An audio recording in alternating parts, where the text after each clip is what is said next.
Nigel Hargreaves hadn't set out to become a man with a vendetta, much less a mastermind of a heist.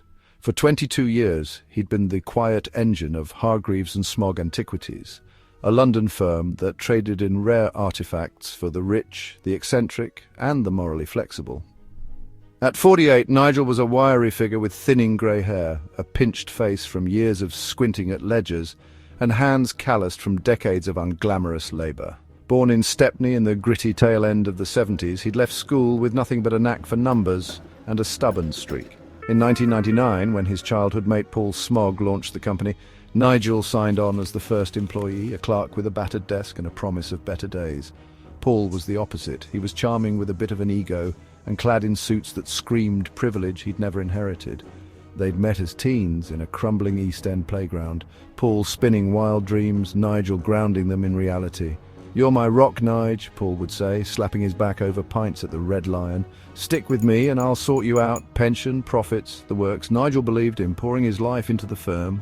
Late nights cataloguing relics, weekends negotiating with dodgy collectors, years smoothing over Paul's reckless bets.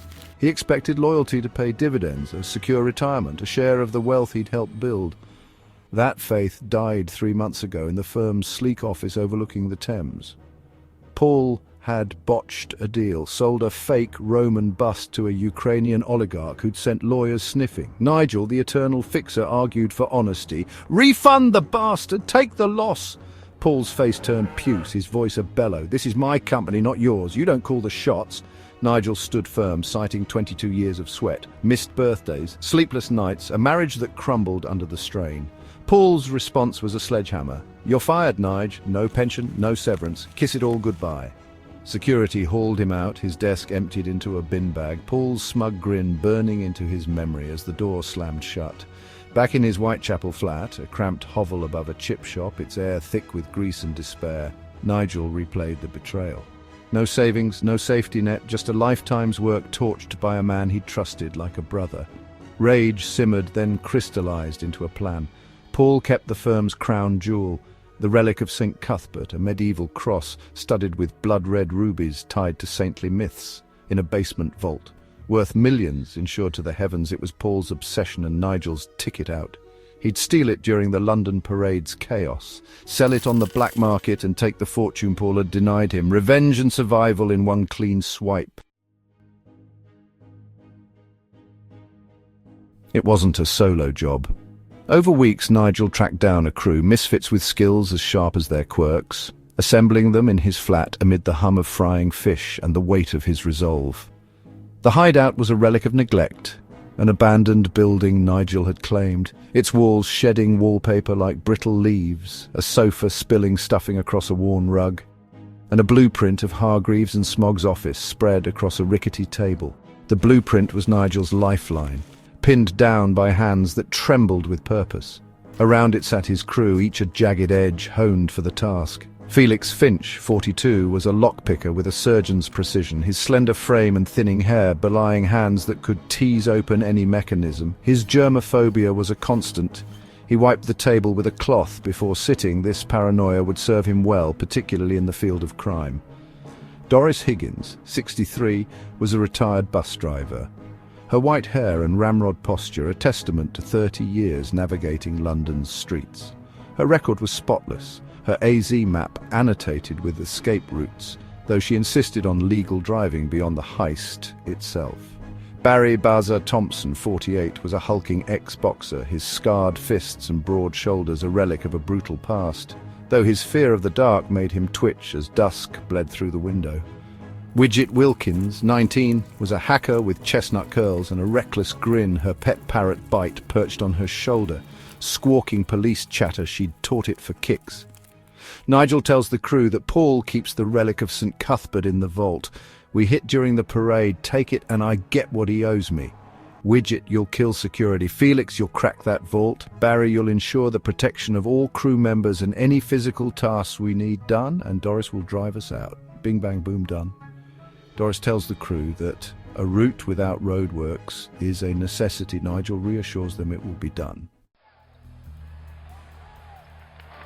The London parade was a beast unleashed. Floats of teapots, double-deckers, and a 10-foot pigeon rolled down the Strand, trailing streamers and glitter. Brass bands blasted off-key renditions of Sweet Caroline, while revellers in Union Jack hats staggered, pints sloshing onto the pavement. The air was a stew of lager, burnt sugar from candy floss stalls, and the faint tang of exhaust. A perfect shroud for Nigel's plan. Hargreaves and Smog's office sat on a quiet side street, its modern facade of glass and steel a deceptive mask for the vault below. Nigel led the crew through a back alley, Widget's remote hack popping a service door with a soft beep. Inside, the office was a tomb.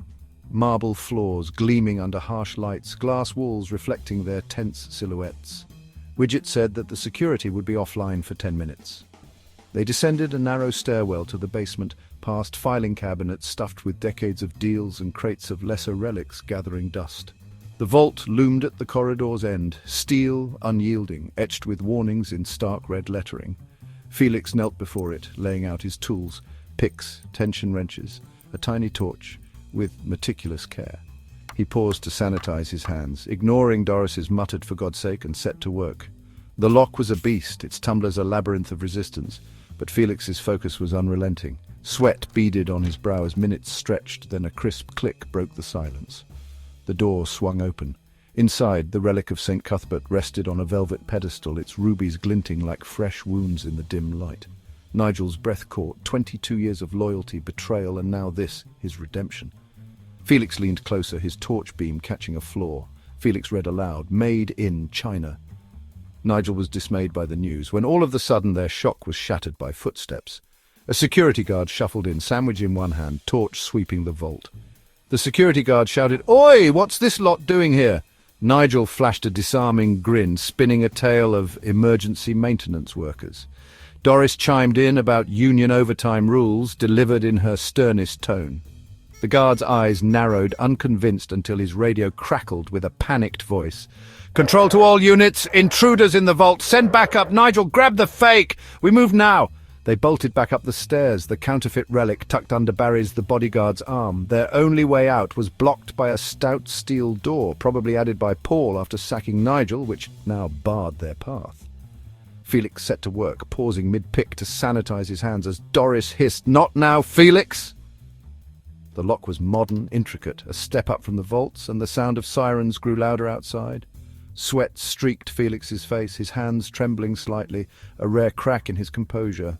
But he pushed through, the door yielding with a reluctant groan just as red and blue lights flashed through the alley window. They spilled into the parade's madness, the crowd swallowing them as police boots hit the pavement behind. Doris slid behind the wheel of their getaway car, a beige sedan, its interior reeking of mothballs and regret, and barked, "Seatbelts on, everyone!" Barry fumbled with his, the fake relic balanced on his lap, while Widget strapped in with her laptop in hand. Nigel took shotgun, his voice urgent. "Doris, let's keep it tactical, nice and slow if you need to. We can blend in with the parade traffic." She signaled a turn with parade ground precision, sticking to 30 miles an hour as police rovers screeched into view, their lights cutting through the parade's chaos, her hands steady at 10 and 2, halting at a red light despite Widget's desperate, "Doris, go!" Barry, his bulk shrinking as night fell, muttered, "It's getting too dark," earning Nigel's sharp, "Focus, bassa!" The police were relentless, weaving through floats and revelers with predatory intent. A voice crackled over their radio. "They've clocked us," she said, nudging the speed to 35, her jaw tight. A float, a towering teapot, lurched into their path, forcing Doris to swerve. The sedan clipped a candy floss stall, sending pink fluff spiraling into the air. The crowd roared, mistaking it for part of the spectacle, but the police gained ground, their engines roaring. Widget sprang into action, hacking the police radio with her laptop. The pursuit faltered, confused voices crackling. "What's this about a drill?" But a sharp-eyed officer in the lead car spotted them through the chaos, barking, "Ignore that, they're here." Doris cursed under her breath, veering into a side street only to slam on the brakes. A construction barricade loomed ahead, unlisted roadworks blocking their escape. Barry leapt out without a word, his massive frame heaving a wooden barrier aside as police tires screeched closer. "Move it, buzzer!" And Barry scrambled back in, the sedan lurching forward as Doris floored it through the gap. A second squad car flanked them from a parallel street, forcing Doris into a desperate turn, straight into Victoria Embankment Gardens, a pedestrian-only park. The police followed, sirens blaring, their rovers fishtailing on the grass. The chase tightened. Nigel's heart pounded as a cop leaned out, megaphone blaring. Doris's knuckles whitened on the wheel, but Widget hacked a nearby traffic signal, flipping it red and stalling the pursuit in a snarl of parade traffic. Doris hit a back street, weaving through a maze of alleys, but the tension spiked again. A third police car, unmarked, cut them off at a junction, its driver leveling a pistol through the window. The police kept threatening a pit maneuver if they didn't stop.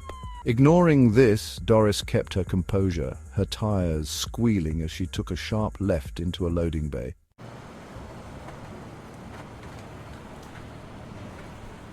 Nigel's eyes locked on a catering van parked amid parade debris, smog sweets emblazoned on its side.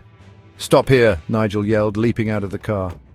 He tore through the van's bins until his fingers closed around something hard. It was the real relic of St. Cuthbert at long last. I know Paul a lot more than he thinks. He always procrastinates the movement of these things. Nigel grasped it and put it in his coat pocket. Nigel was elated, and triumph surged, but oncoming police yelled, "Hey!" Seeing the police charging him, Nigel dove back into the sedan. "Go, Doris, go!" Doris floored it, the engine roaring as she ran a red light with a pained "pardon me" and darted into a warren of back streets. The police scrambled, their coordination fraying in the maze. Nigel's knowledge of Whitechapel's underbelly, honed from years living there, guided Doris's turns. She hit a narrow lane, barely wider than the car, scraping paint as a final rover loomed in the rear view. Widget hacked a street camera, looping old footage to throw off pursuit, and Doris gunned it through a railway arch, emerging into silence as the sirens faded. Back at the hideout, the flat glowed with hard-won victory. The relic of St. Cuthbert sat on the table, its weight a testament to Nigel's reclaimed future. He'd already contacted a buyer, an ex-client of Paul's, a shadowy Dutch collector with a grudge against smog, eager to pay 8 figures and smuggle it to Amsterdam. The deal was sealed over a burner phone. £3 million wired in 48 hours. A fortune that dwarfed Paul's betrayal. Paul thought he'd stripped me bare. 22 years for nothing. Now I've got his pride, his prize, and soon I will get my just desserts. He'd mailed a dossier to a journalist friend at The Guardian. Vault logs, photos of the fake relic, recordings of Paul bragging about dodging taxes, all collected with the help of Widget's genius computer skills. The story would break in the coming days. Antiquities mogul exposed in a huge fraud scandal. Paul was arrested on charges of fraud, theft and tax evasion, and his cushy life was reduced to a cell and a tabloid mugshot. Nigel allowed himself a rare cold smile. Widget hacked Paul's personal accounts during the chaos, siphoning an extra 100 grand, 20 grand apiece, a bonus for their grit. The wire came 2 days later, a ping on Nigel's burner confirming 3 million split 5 ways. Felix got 600 grand buying a sterile loft in Shoreditch with triple filtered air. Doris took her share, restoring a vintage Routemaster bus she parked proudly in Kent. Barry banked his, opening a floodlit boxing gym in Hackney, shadows banished. Widget scooped hers, setting up a tech den in Camden with Byte as co-tenant, already eyeing her next hack. Nigel kept the lion's share, over 2 million, paying off his flat, stashing the rest in offshore accounts, and vanishing to a Cornish cottage overlooking crashing waves. A quiet life bought with Paul's ruin. The Guardian ran the expose 5 days later. Paul Smog arrested in antiquities fraud, millions missing. A week later, a letter arrived at Nigel's old flat, forwarded by a neighbour. Paul's scrawl begging for a bailout. Nigel burned it without a word, the ash drifting into the sea breeze. Nigel, looking out onto the beauty of the Cornish coast, drank deep. The taste of victory was richer than the tea.